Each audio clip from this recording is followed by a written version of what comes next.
Oh, what happened here?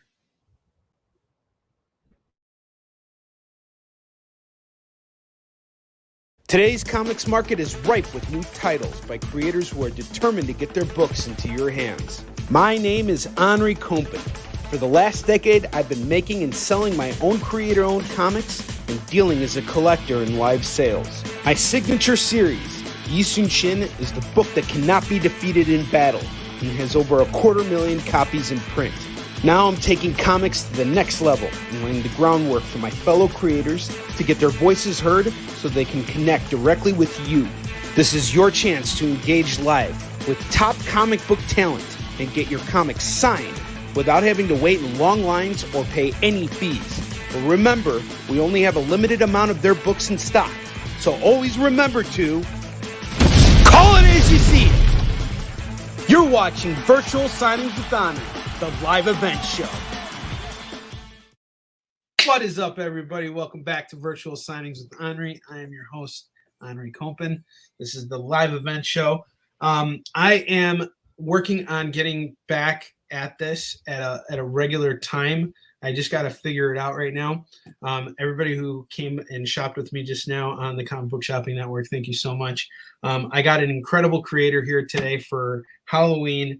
He's an awesome dude, and he's going to talk about his great comics, and we're just going to have a lot of fun together right now. So, sit back, and I'm also going to give you a chance to buy his books right now. And if we can sell through the stuff that that I bought from him at New York Comic Con, if we get through that and you guys start buying stuff from him, he keeps 100% of that. So call it as you see it. And even if you guys just choose you want to order something from him, go ahead. If he has it in stock and he's willing to sell it to you guys, that's 100% on him.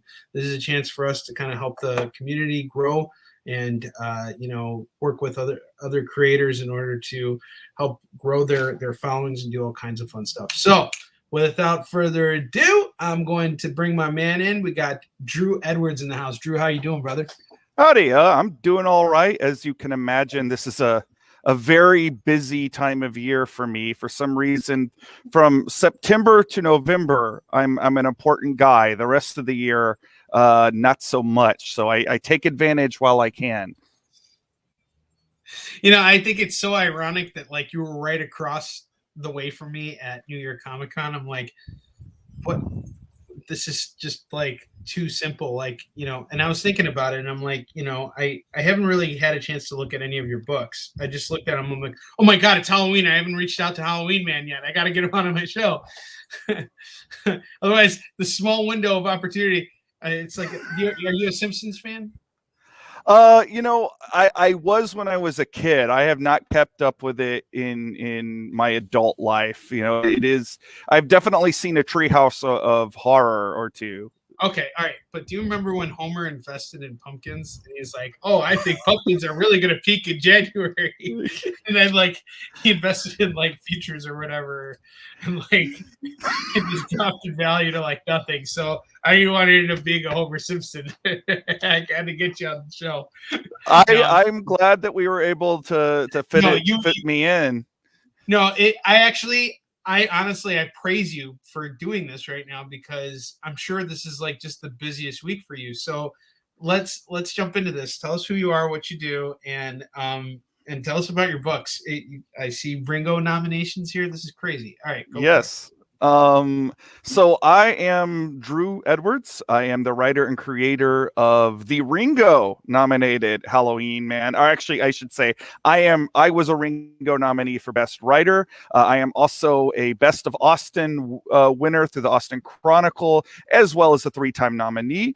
Elevator pitch for Halloween Man is it's the weird adventures of a zombie superhero and his sexy mad scientist girlfriend as they battle everything from dinosaurs, vegetarian vampires, steampunk mummy pirates, the Invisible Man, or in the issue that you were holding up. Oh, yes. And of course, in the latest issue, we have Bigfoot, or if you so choose to go the classic monster route, the Mummy. So we cover our monster bases. I'm trying to hit all of the good monster tropes before I am in the dust. This is fantastic. Much I obliged. love this. You know what it reminds me of? It reminds me of Toxic Crusader. It really reminds me of Toxic Crusader. Like it's got that kind of feel to it. It's really cool. This is like cool psychedelic fun, guys. A zombie superhero who's like hanging out with his hot girlfriend. Like that's awesome. Everybody wants to do that. You know, the reason why the comic is the way that it is, you know, I always kind of say I frame it as a Beauty and the Beast story. But you know, I'm a monster guy. I'm obsessed with monsters. If you could see inside my home right now, you'd see that there are monster things all over the walls, all over, you know, my shelves. You know, just monsters. So, but my first horror films that I watched when I was a kid were all the Universal ones. Yes, of course you can get it signed. Hang on just a second. So we have these two copies. Michelle, there's a lot of stuff to go through here. So why don't we kind of like let Drew go through what he's talking about right now, and then we're gonna go through the price of the books. Drew, I'm so sorry for interrupting you. Please go ahead. No. So one of like my first horror movies were the Universal monsters, like a lot of people who are monster kids, so to speak. And it always bugged me when, in particular, you look at characters like the creature from the Black Lagoon or the Wolfman or whatever. All they really wanted was a girl. They just wanted to be loved. And by the end of the movie, particularly the creature from the Black Lagoon, some jock in short shorts would come along and, you know, blow them away, and that would be the end of the movie. And that always ticked me off. Because I love the monster, you know, so I wanted the monster to be the good guy, and I wanted the monster to get the girl. So that was really the kernel of Halloween Man, the seed. You know, it grew from just wanting to see the monster, you know, the monster to be the good guy for a change, and it's grown into this thing that now, you know, thousands of people have read, and I have kept it going for 21 years. Like if it was my child, it would be old enough to drink, and that's kind of nuts for me to think about. Yeah, of course. Yeah, for sure. Yeah, you know, and you know what else it kind of reminds me of? This other movie that I saw in the 90s. What was it? Like If Looks Could Kill. It's about that kid who became the secret agent. I don't know. I don't know if you remember. I'm not that. I am. That's given me a blank. But yeah, sorry. But so you're self-publishing this too? Yeah, I've gone through a lot of small publishers over the years and larger publishers. I mean, I was published. The Hack Slash versus Halloween Man crossover was published by Image, but currently I am self-publishing through Comixology, and then I print them up myself after a few months. And we've been doing that the last few years, and that's actually been the most successful format for us because, you know, unfortunately, you know, when a lot of small publishers, they mean well, but they don't really have the infrastructure to really keep an ongoing book going. And I, you know, my last experience, it was wonderful in a lot of ways, but it was weird. I was working with a company out of Dallas, Texas, named Monsterverse, that was founded by Kerry Gamble, who is an amazing old school comic book artist, you know, done a lot of Spider-Man and Superman. And, you know, he was publishing Halloween Man, and then he ended up selling the name Monsterverse to Legendary Pictures so they could call their Godzilla and King Kong movies Monsterverse. And that was kind of a weird way for you know, my book to be canceled. And since I through him, I had developed a relationship with Comixology, and I had started out as a webcomics guy anyway. This was the logical business model to take, at least for like the last few years. I don't know if I'm going to continue doing that. You know, at New York Comic Con, I had some talks, knock on wood, that I don't want to get premature about, but you know, for the time being, this has been a fruitful relationship, you know, between myself as self-publisher and Comixology as the people who have the broader audience, I guess. It's fantastic. So, Drew, let's go through these books real quick, and let's give people a chance, because I want to sell through this. and then you can, if you have anything else you want to show off, because you had a lot of stuff, I remember. I do. So the first things being, how much were these going again? How much are we retailing these for? I believe those were 10. So these are each 10 a piece. Oh no. Those are 5. Those are 5. Okay, so these are $5 a piece. So $5 a piece. Okay, and then we have the Halloween Man Captain Evil cover. That one is 10. That one is 10 as well. Okay, and then we have the Hollow Tide. How much is this one going for? That one is 10, and that is the one that we won the Best of Austin award for. That's really awesome. That's fantastic. Yeah. Okay, and then we have the Eye of the Beholder. You have a $7 price tag there. Is that what we're doing for? We'll do $7, sure. $7 on that. Thank you so much. And then we got Lucy Chaplin signed Startlet. How much is that one going for? That one we'll say $5. $5 on that. And then Halloween Man, we're just going to get through this, and then we're going to get back to talking and chilling and having a conversation. Halloween Man, okay. Valentine's Day, That Time Forgot. Which one is this one?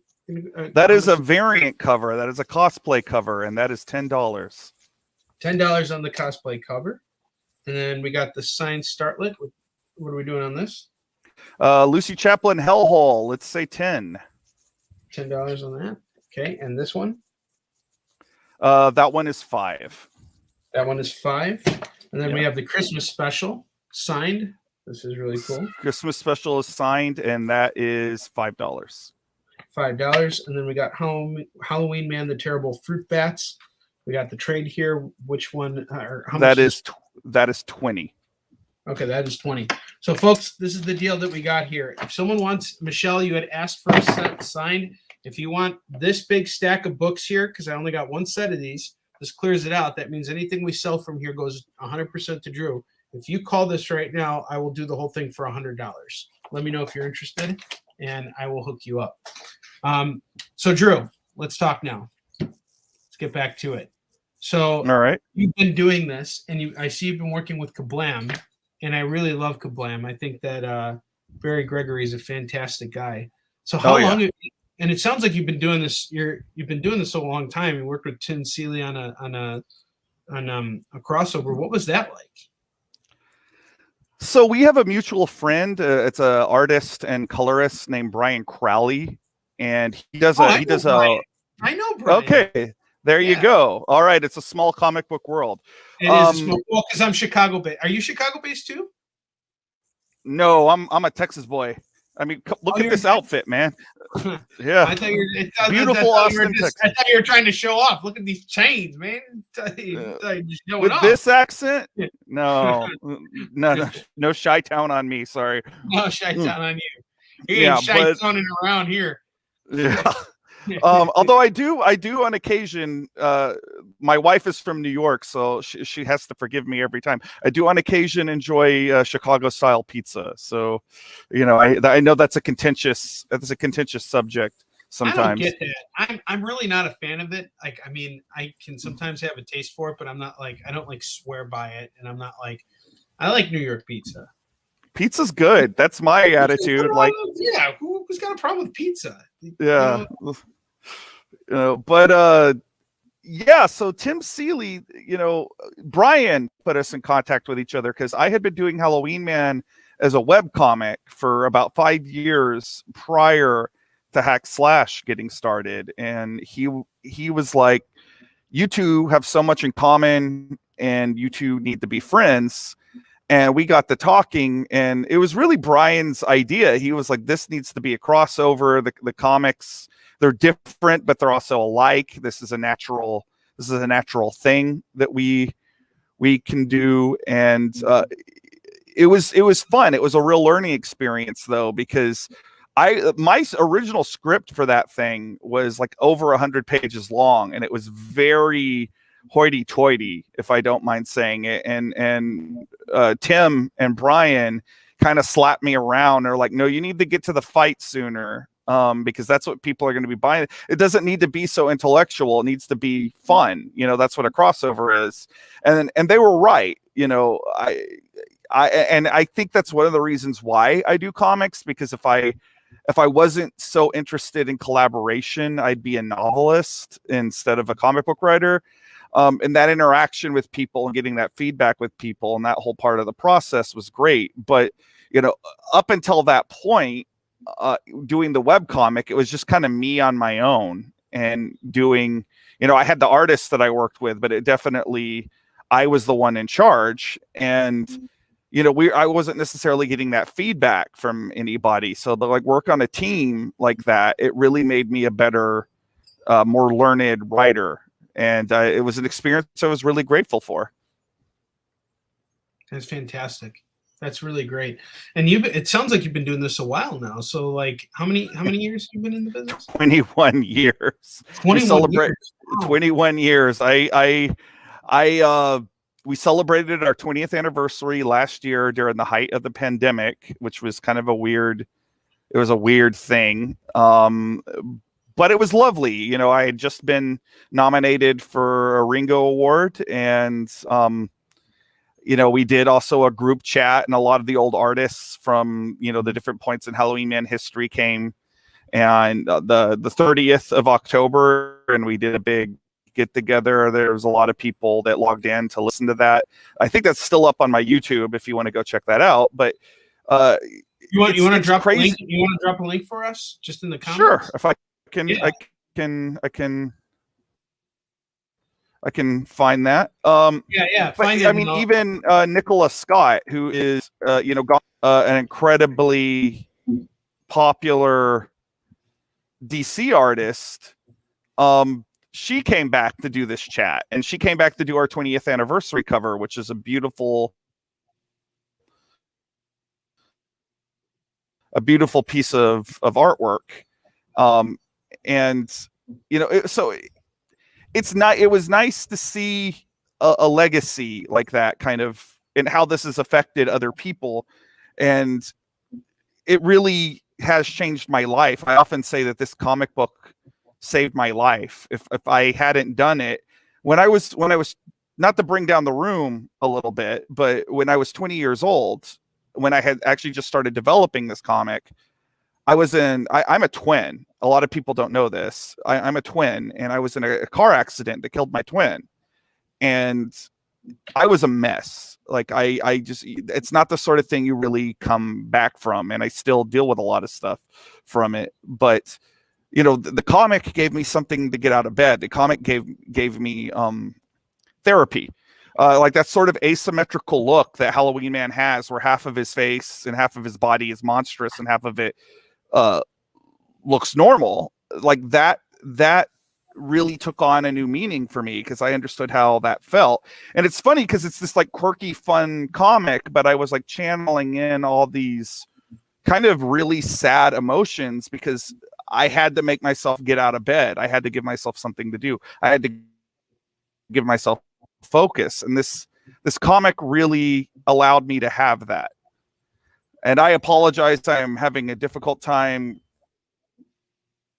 I don't know why, but my computer is not. Well, I got everything, and I'm not letting me use YouTube. I will, if I can't get that. No, it's okay. You know what? Drop me a link, and I'll share it later. But hello? Yeah, I hear you perfect. If you want to try coming in and back out, for those of you who are just tuning in, this is things just really, the house did literally just get brought down here by Drew.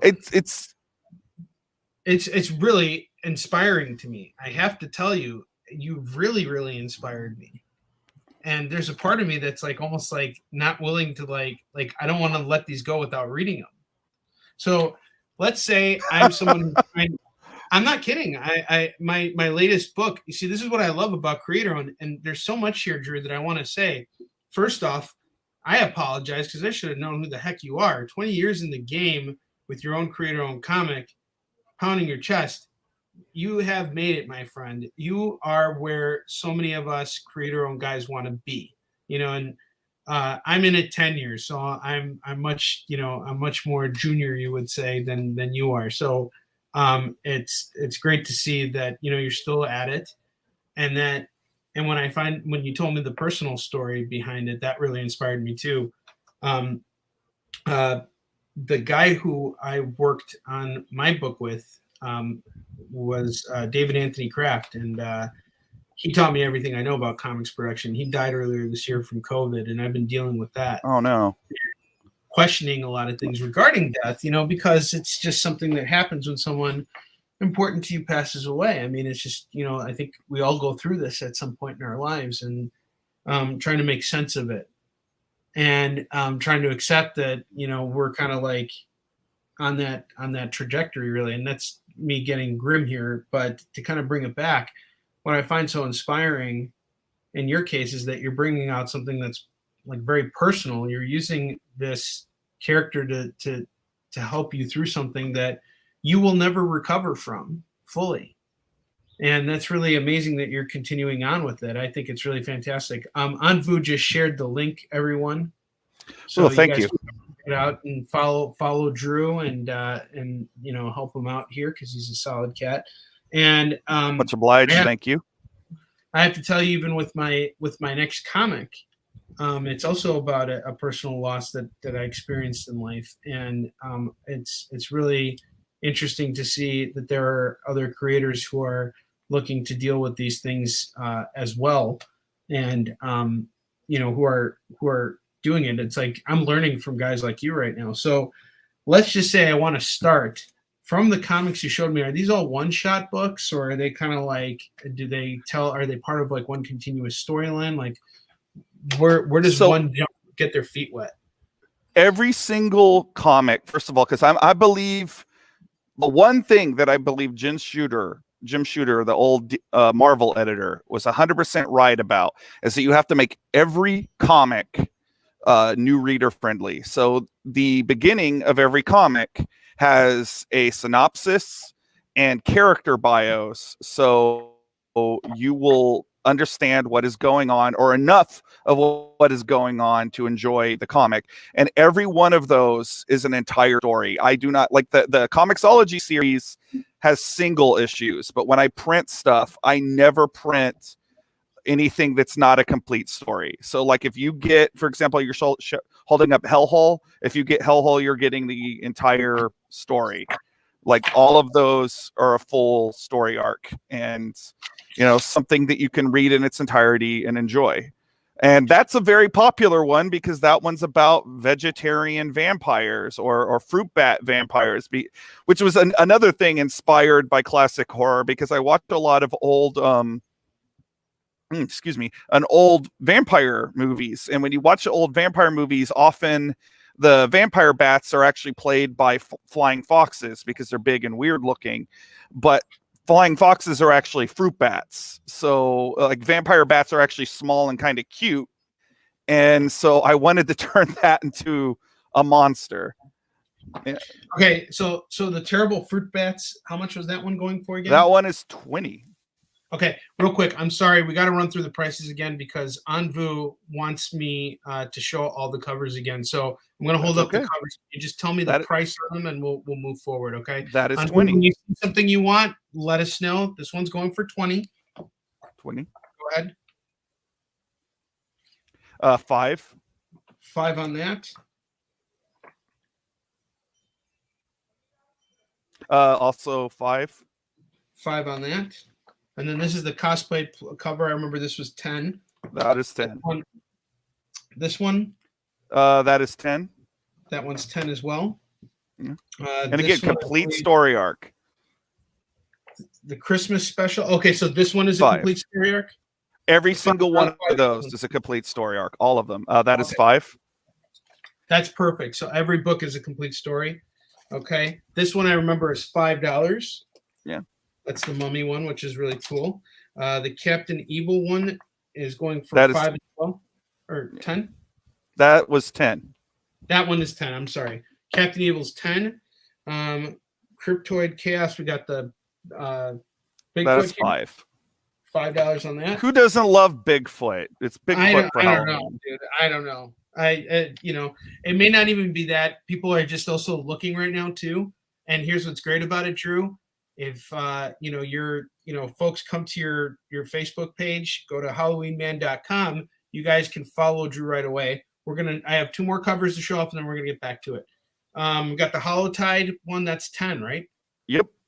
$10 on that. And then we got the Eye of the Beholder. That one is $7.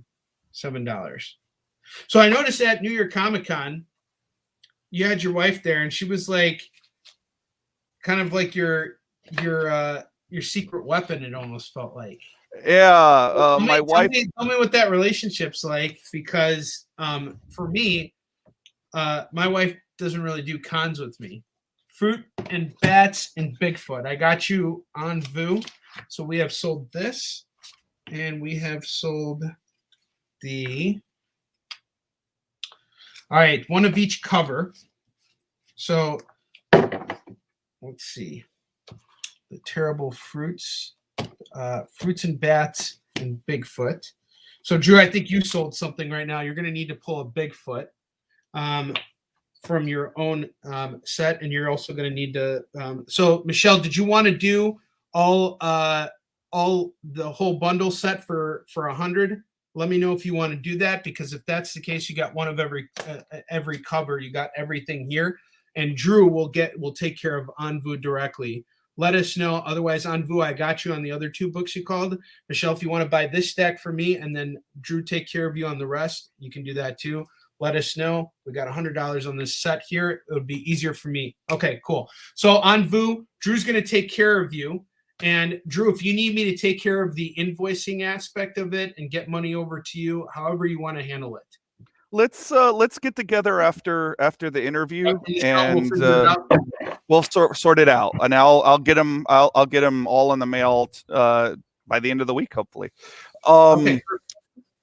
One thing I want to mention that has happened here, and that I'm very happy about, we have sold out of a creator-owned comic on virtual signings today. This does not happen often. Guys, for the next 30 minutes, every book that is sold goes directly to the creator. I do not take a cut of it. It's going directly to the creator. So please share, send it off. Michelle, all your books are signed. I got these books all signed from Drew when I was at New York Comic Con. All your books are signed. I'm just going to package them up and take care of you. Everything's ready. All right. We're 26 minutes in. This is a great thing. Drew, I'll be right back. In the meantime, you just make sure you make note of the books you sold. You're taking care of Envu. If you could just reach out to me and tell me which books you're interested in. My email is drewedwards, all one word, @gmail.com. And I have a whole back stock in my home. I can get them in the mail to you ASAP. And, anything he has, I have. So he's got more than what I got. I got. Well, actually, you give me 1 second. I'll show you some stuff I just got in the mail today. Yeah, dude, show off. Freaking sell some books, dude. You have hooked it up. What a great creator. I love when stuff like this happens. Thank you guys so much. I appreciate it. What a great comeback to virtual signings. I absolutely love it. I'm gonna figure out how to get on back on the EXP very shortly. Figure it out soon. And I just gotta find time. But yeah. Anybody else who wants to call Halloween Man, go for it. As they say, hot off the presses. This is the hack slash. Hang on. You got the spotlight. Go for it. There you go. This is the hack slash versus Halloween Man crossover that we were talking about. It's got great artwork by David Baldion, who just got done doing Domino with Gail Simone. There you go. Ugly America, which is a satirical comic book that we did last year during the election. It's very snarky and funny. It's also got that Best of Austin Award approval on it. And it's got wonderful artwork by Mr. Jason Wilson. And this might be the finest thing I have ever written. I'm really proud of that. If you're wanting to really dig into Halloween Man and just start out with it, this is Raygun Gothic. It is the first 7 issues of our Comixology series. It also includes the Terrible Fruit Bats, which we sell independently because it's such a popular storyline. But this has the Eye of the Beholder storyline, which is it's part of the body positivity movement, and it's an incredibly popular storyline in its own right. And this is a big, thick, like phone book sized monster. We sell this for $40. So we got 20 for Ugly America and 5 for Hack Slash versus Halloween Man. And I got a whole box of these because I literally got these from the printer today. So whoever is interested. You already got a call on this? You got a all right of everything you just showcased. Everything I just showcased. Awesome. Yep. Pull one of all of them. Gotcha. Then, done. Pull another one of the first 7 for me. I'm just buying that for myself. Gotcha. Okay. All right. In another minute, I wanted to answer your question, but I can go grab some more stuff in a second for those who are interested. And again, please reach out to me. Those of you, you can reach out directly to him if you want. But to him would be to you. Yes. Yeah. Show. Sorry. I get to showcase here to me, this guy right here. Yeah. Good old honest Onrie. I am not a crook. All right, sorry about that. But please stay in touch, and I will get your books like as early as tomorrow and as late as Friday. I will get them in the mail to you. So I wanted to answer your question though before I grabbed anything else, because you asked a really good question. You asked about my wife Jamie. Jamie is not a comic book person. Like she is a horror movie person, and she's a musician. She's a rockabilly musician here in Austin. She's in a band called Danger Cake. She's in another band called Brand New Key. She sings. She plays upright bass. She's very talented. She's very glamorous. I don't know how I ended up with her, dumb hick that I am, but she is, you called it. She is my secret weapon. She's better at selling the comics than I am, because she just has such a bubbly, fun personality, and she's so stylish and everything. And in fact, Halloween Man's girlfriend actually is a character that existed long before I met Jamie, but the artists on my book kind of took it upon themselves to sort of slowly but surely start making the character look more and more like Jamie. In fact, Russell Hillman, the guy that edits Halloween Man, when he's English, and when he came over for my wedding and he met on meeting Jamie for the first time, he said, and I quote, "If I had to draw you an ideal girlfriend, this is what I would have drawn." So I really lucked out, but when they sort of progressively started Jamie-ifying Lucy, the thing that Jamie had to get used to when going to cons is what she didn't realize is that people get crushes on comic book characters. And that took some getting used to for her. Like she's not really part of that convention culture. She's into horror movies. She's not so much into comic books. She didn't really read them until she got with me. And, she's a musician. She's a music nerd, to be sure. But since then, she has a lot of fun at conventions. She likes seeing all the costumes, and she likes talking to people, and she's really, really good at pushing the books. I can see that. Yeah, she's very good at it. I've seen how she engages with people and everything. It's absolutely fantastic. You're a very lucky man. I am. I know it. So I have to say I'm buying the first trade for myself, because I want to study your work. Okay. All right. Straight up, especially since you've been doing this a lot longer. So okay, let's go back to Tim Seeley now. I've known Tim a long time. But I've never actually got to work with Tim. I mean, I've interviewed Tim, but I've never, worked with Tim. So what was that experience like? Tim has done, for those of you guys who don't know, Tim is a very popular writer. He does all kinds of stuff. He started a series called Hack Slash and is now working on a ton of DC titles. He's also working in film now. He's doing all kinds of stuff. So take it away, Drew. Tim was really easy to work with, actually.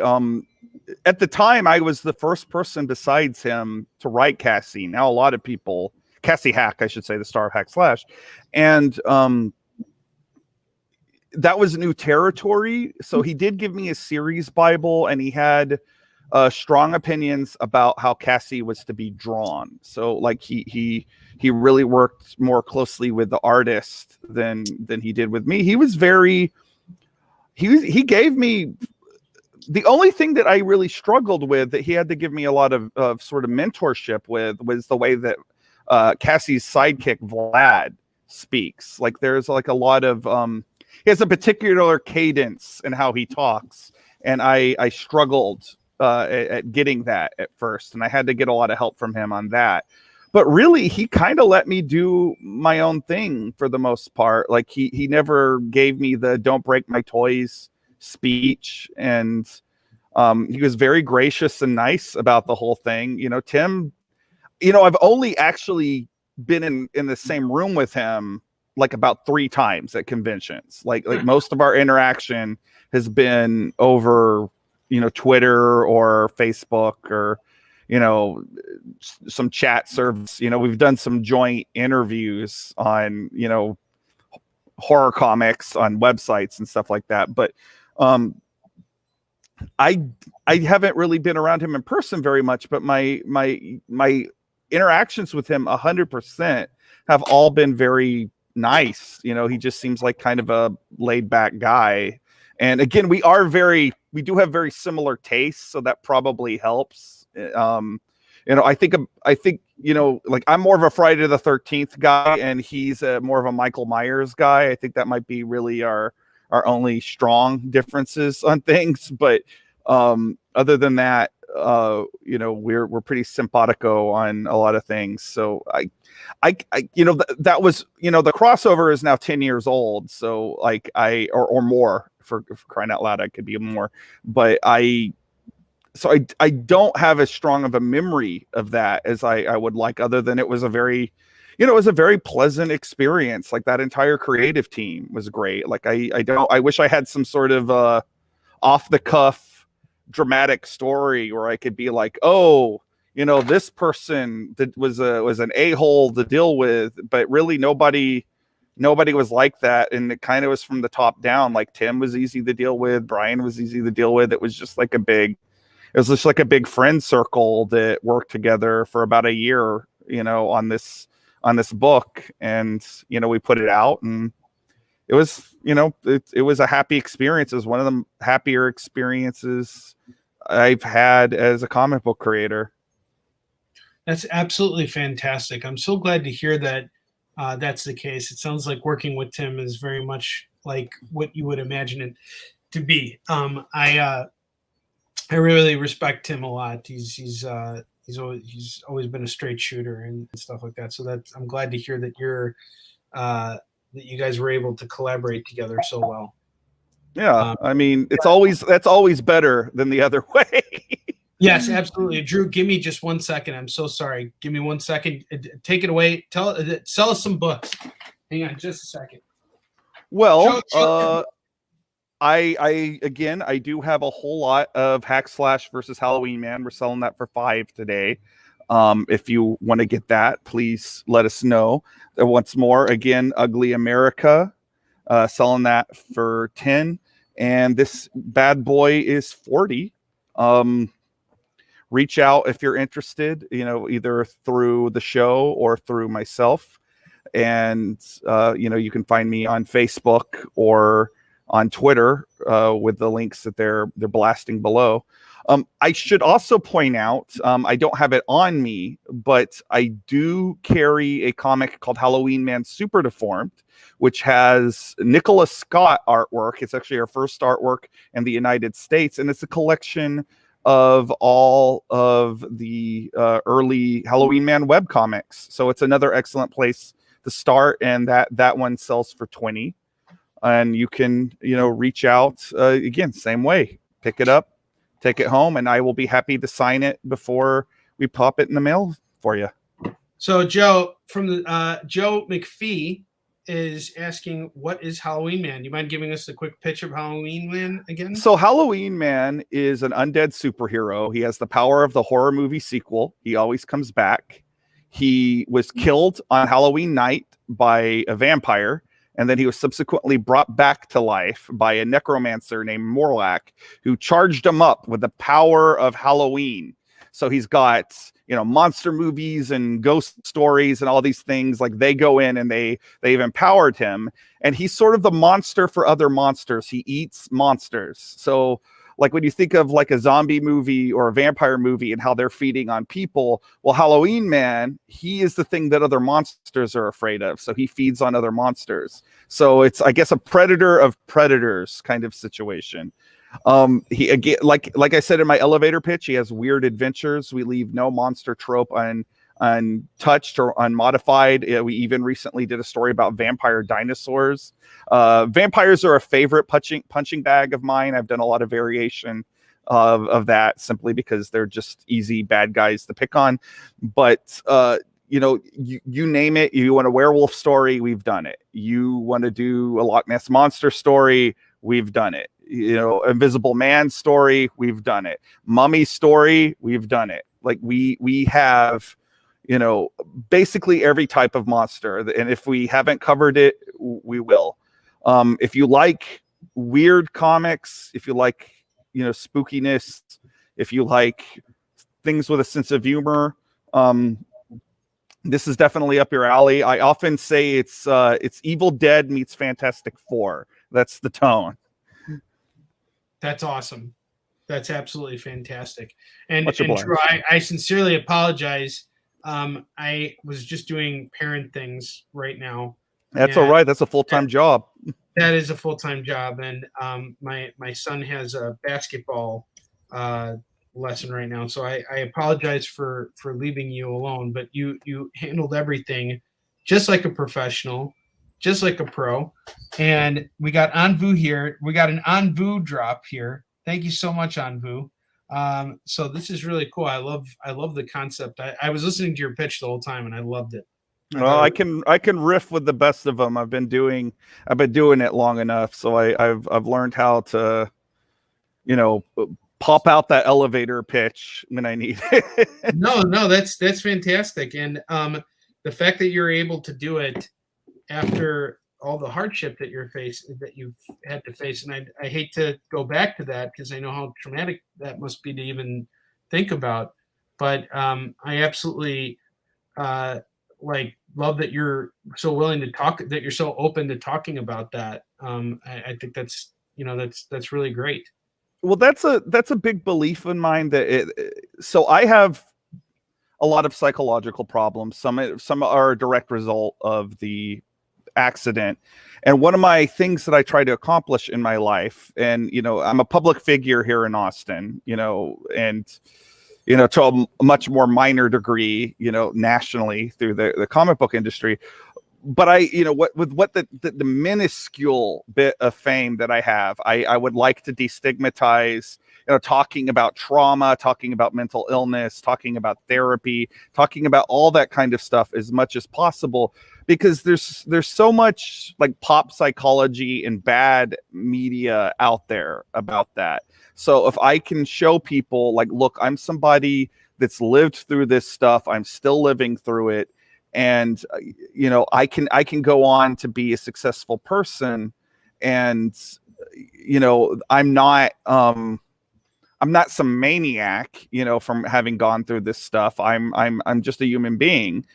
That is an important message to send, because I think that there's a lot of stigmatization of these topics in out there in the world.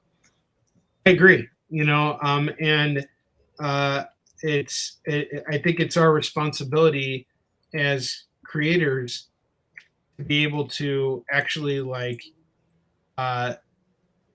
do this kind of stuff. I mean, this is really what I think our job is at the end of the day, is to, give people instill people with a sense of hope through our work, particularly with comics. Because what initially drives us to comics is the stuff that we read growing up. And if you grew up in our age, it was predominantly superheroes. It's probably still predominantly superheroes for most people. So just aside from Halloween, you obviously went the superhero route regardless. What superhero comics would you say were your biggest inspirations? Well, I have like a weird way around when I say when I look at the superheroes I was influenced in, because I grew up in rural Texas, I didn't really encounter very many new comic books until I was a little bit older. The first comic books that I was exposed to was mostly I would go to my local library. I'd ride there on my bike, like one of the kids from Stranger Things. And they had these like hardbound books that were all like old comic books that they had taken from like the 40s to the 60s and just bound them. And so my first comic books were stuff like Jack Cole, Plastic Man, or Stan Lee, Jack Kirby, Fantastic Four. And it really was the Fantastic Four. Like those were my favorite characters, and I liked them because they seemed they were almost like monsters. Like you had the character that turned invisible. Obviously, the Thing is very visibly a monster, but and there was always a monster in the issues. Like they were usually fighting like a giant monster. Like it was almost like it was Godzilla. So, Fantastic Four really was what resonated with me soon. So how many classic monsters have been reimagined for Halloween, man, and how many might be coming to your comics soon? Well, I'm hoping we can still get it out because of all the changes in going on with Comixology right now. It might actually be early November, unfortunately. But our Halloween issue this year that was actually supposed to come out today is the first part of a Dr. Jekyll and Mr. Hyde story. And I've waited a long time to approach that story because it's something that I've always been fascinated by, but I have a weird relationship with it because one of the mental illnesses that I live with is dissociative identity disorder, also known as multiple personality disorder. And Dr. Jekyll and Mr. Hyde is kind of the pop culture notion of that. That's where a lot of people get their ideas from it. And, that's a science fiction story. It has nothing to do with what I live with or I experience. And, so I've always wanted to do Mr. Hyde, but I wanted to make sure that I handled it with a delicate touch, and really approached it with respect and, but also add my own flavor, add my own commentary on it. And, that's kind of how we approach everything. Like if I'm dealing with a creature that has like a long history, I want to make sure that I'm putting my own spin on it. Like things you can look out for in the future. We're doing our version of the Phantom of the Opera. We're doing a take on Krampus in the next couple of years. I have 5 years out worth of scripts written, and I don't want to give too much away, but there's a lot of stuff that's coming up. And the very next story arc is a Dr. Jekyll and Mr. Hyde story. That is really awesome. I love Dr. Jekyll and Mr. Hyde, and I love that you're going down the route with that. So have you been reading any like Hulk comics to kind of like help you get into the mood for that? Unfortunately, this month I haven't had a whole lot of time to read much of anything. I was really busy getting ready for New York Comic Con, and then I got back, and I've been involved with a local Austin Halloween festival called Phantom Fest, and I've been doing a lot of stuff for that. And I've been doing a lot of interviews and podcast interviews like this one, and I've also been writing for other people. So I'm actually, been over a barrel. The one thing that I was able to read, because I was able to read it on the plane back from New York Comic Con, is I bought a comic called Dark Ark by Cullen Bunn and Juan Doe.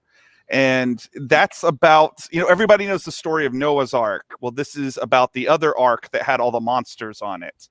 and it's a fascinating concept with beautiful artwork, and I did really enjoy that. That's available through Aftershock Comics, I believe, but unfortunately, that's really the only thing that I've had time to read. Like I wish the one thing about, again, being the Halloween Man guy is the month of October.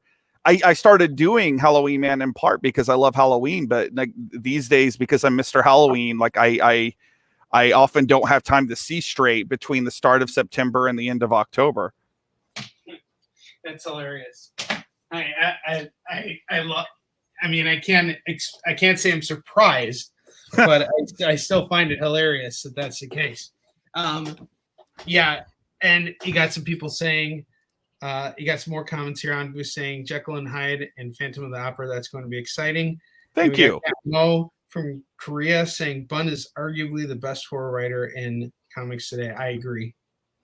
The Dark Arc was wonderful. I was really impressed with that. I'm actually surprised somebody hasn't snatched that up to make a movie out of it, because it seems like it would be as comic obsessed as Hollywood is today. You'd think that like an easy elevator pitch with like a story that everybody knows, you think they would have jumped all over that. So speaking of that, and you kind of alluded to this a little bit, you said you had some publishing deals on that you're looking at, but anything else besides that? Anything beyond that you'd be willing to share with us? Well, I'm going to talk about something that I'm shopping around. I'm working on a book with Chandra Free, and this is something because I apparently just don't want any free time during the holiday season. I'm a big folklore fan, and a book that I'm working on is called The 12 Monsters of Christmas, and it's all about Christmas folklore and holiday folklore.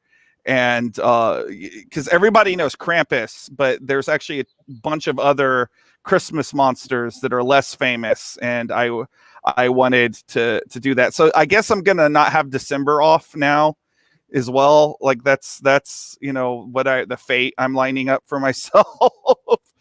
I guess I'll just get to enjoy Thanksgiving. That'll be the holiday I actually get to relax on. But that's something I'm hoping that'll come out within the next year or so, because it's taking a lot of it's something I'm putting a lot of effort for. I've been working on it for about 4 years now, just the script, because it's not a typical comic book. It's written more like a bestiary from like the Middle Ages, and then it's got these wonderful illustrations that Chandra has done. If you're wanting to see this stuff, like if you're wanting to see previews of this stuff, I am on Patreon. If you look up Drew Edwards or Halloween Man Comics on Patreon, I'll throw up a link on both my Twitter and my Facebook after this interview is over. You get like a sneak preview of a lot of stuff, like the monsters that we've been talking about, like the Mr. Hyde story, and I'm going to be putting some stuff from this Christmas book up there later. And, it's a good way to keep up with what I'm doing, is that Patreon. And it's just a fun group of people that you get to interact with as well, because we're going to start having Discord chats over the holiday season and things like that. And, you can interact with the creative team, not just me. You can interact with some of the artists. I see. That's excellent. Well, Drew, we are at the end of our show here, and I just want to thank you so much for everything. Anvu has dropped a bunch of links. Thank you. You have a real fan in her. I appreciate your help. And if Anvu is your fan, she is your fan for life. She is fantastic, but she's also an incredible artist. You should look into what she's doing. Friend her on Facebook and connect with her, because she does all kinds of variant covers, and who knows, you guys might collaborate together at some point. That sounds great. Yeah, but anyway, it was such a pleasure having you. Thank you. What we should do from now on is every Halloween should make sure that I lock you in advance. That's a date. Yeah, is it Yeah, no, I had a good time. You give a good interview, and this was a lot of fun. So I will be happy to just come the latter part of August. Reach out to me because that's yeah. the I best really time will. to do it. That's the best time to do it, and it's just one of those things where I just think this is the perfect time to do it, and I'm interested in all the other projects you got going on too. So if you got anything else going on, be sure to let me know. Like, we're going to stay in touch. And Absolutely. I'd be honored to really looking forward to my spooky readings. Awesome. So Well, that makes me really, really happy. and I'm looking forward to it too, Drew. I really am. I can't wait. So, okay, guys, virtual Happy Halloween, everyone. is over. Happy Halloween from Drew. Drew, just hang on in the back. We'll square up on everything with the orders here. I made notes of everything, and then I'll let you go. So let me just close out the show real quick, guys. Thank you so much for tuning in and making this virtual signing so successful. I mean, this was totally a slam dunk. How could a book called Halloween Man not sell on Halloween? But aside from that, we learned why it's so great and why it's something that should be read, whether it's Halloween or not, because this is a story that means a lot to the creator, and his personal struggles he's battling personal struggles, and he's doing it by creating comics. That's something I can get behind. I don't know when my next virtual signing will be. Hopefully it'll be sometime next week. I am finalizing the rest of my schedule going onward. There's a couple conventions coming up, so I'm gonna have to see my way through them. But I had such a blast with you guys today. Thank you so much for joining me. And I will be back on the EXP tomorrow at 7 p.m. Pacific, 8 p.m. Mountain Time, 9 p.m. Central, and 10 p.m. Eastern for my very own Halloween special, where I'm going to be showcasing all kinds of Halloween comics. We got a lot of Chaos comic stuff coming out tomorrow. We got some other horror-based comics, some scary, spooky stuff, but we also got superhero stuff too. There's something for everybody. It's going to be a fun show, night show. So if you're done with work, you're just hanging out, come kick it with me. We're going to have a good time. All right, guys, I will see you later. And until then, enjoy your evening. Take care. Bye-bye.